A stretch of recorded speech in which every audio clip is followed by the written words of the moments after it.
Phone tapping కేసులో అధికార విపక్షాల మధ్య మాటల యుద్ధం కొనసాగుతోంది. బీఆర్ఎస్ నాయకులు తప్పు చేయనట్లయితే నిర్దోషిత్వాన్ని నిరూపించుకోవాలని కాంగ్రెస్ అంటుండగా సీఎం రేవంత్ రెడ్డి పైశాచిక ఆనందం కోసమే కేసీఆర్ను విచారణ చేశారని బీఆర్ఎస్ ఆక్షేపించింది.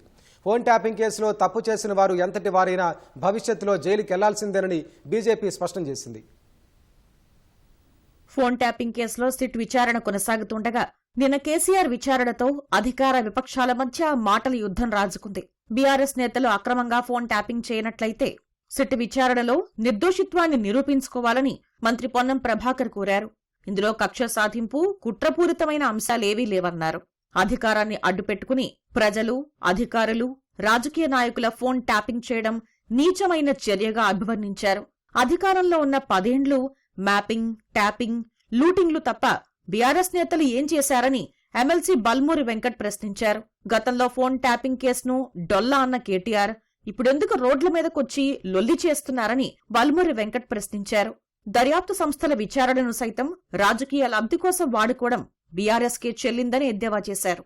తెలంగాణ ప్రజలపైననే, తెలంగాణ రాజకీయ నాయకులపైననే, తెలంగాణ అధికారులపైననే, వారి కుటుంబ సభ్యులను సైతం వదలకుండా ఫోన్ ట్యాపింగ్ చేయడం అనేటువంటిది అతి నీచమైన నేరం.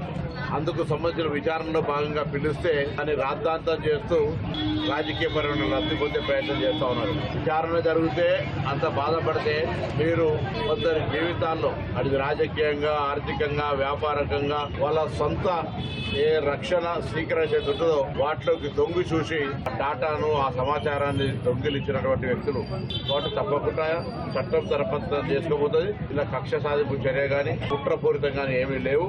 మీరు తప్పు చేయనట్టయితే విచారణ జరిగినప్పుడు మీ నిర్దిష్టతోనే నిరూపించుకోవాలని కోరుతారు తప్ప డైవర్షన్ పార్టీ చేసి అదేదో కక్ష సాధింపు ధోరణిగా ప్రచారం చేయడం మానుకోవాలని కోరుతున్నారు. సీఎం రేవంత్ రెడ్డి పైశాచిక ఆనందం కోసమే కేసీఆర్ను విచారణ పేరిట కూర్చోపెట్టి ఇబ్బంది పెట్టారని బీఆర్ఎస్ కార్యనిర్వాహక అధ్యక్షుడు కేటీఆర్ అన్నారు. ఫోన్ ట్యాపింగ్ చేయాల్సిన కర్మ తమకు లేదన్న కేటీఆర్ నిన్న పార్టీ శ్రేణులు రాష్ట్ర వ్యాప్తంగా చేసిన నిరసనలు మళ్లీ ఉద్యమ రోజుల్ని గుర్తు చేశాయని వెల్లడించారు. సీఎం రేవంత్ రెడ్డి వైఖరి వల్ల రాష్ట్రానికి తీవ్ర నష్టం జరుగుతోందని ఆక్షేపించారు. నల్లమల సాగర్ విషయంలో రాష్ట్ర ప్రయోజనాలను సీఎం తాకట్టు పెట్టారని కేటీఆర్ ఆరోపించారు. కేసు విచారణలో ఉండగా ఫోన్ ట్యాపింగ్ అక్రమం అని చెప్పడానికి సిట్ చీఫ్ సజ్జనార్ న్యాయమూర్తి కాదని మాజీ మంత్రి హరీష్ రావు మండిపడ్డారు. రాజకీయంగా సున్నితమైన అంశాల విషయంలో ఇటువంటి ముందస్తు తీర్మానాలతో దర్యాప్తు రాజకీయ ప్రేరేపితం, పక్షపాతంతో సాగుతోందన్న అనుమానాలు కలిగిస్తుందని హరీష్ రావు వెల్లడించారు. ఫోన్ ట్యాపింగ్ కేసులో తప్పు చేసిన వారు ఎంతటి వారైనా భవిష్యత్తులో జైలుకు వెళ్లాల్సిందేనని బీజేపీ ఎంపీ రఘునందన్ రావు స్పష్టం చేశారు.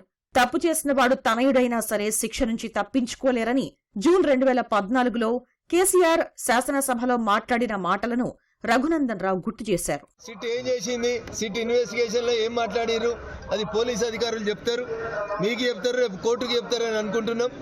భవిష్యత్తు లోపల ఖచ్చితంగా సిట్ ఇన్వెస్టిగేషన్ పూర్తి కావాలని, దోషుల్ని జైలుకు పంపాలని, తప్పు చేసిన వాడు తనయైనా జైలుకు పంపిస్తా అని చంద్రశేఖరరావు గారు ముఖ్యమంత్రిగా జూన్ 2014లో తొలి శాసనసభలో మాట్లాడినటువంటి మాటల్ని గుర్తు చేస్తూ, సార్ నువ్వు చెప్పిన మాటలు నీకు కూడా వర్తిస్తాయని చెప్పి ఈ సందర్భంగా సార్కు యాద్ చేస్తా ఉంది.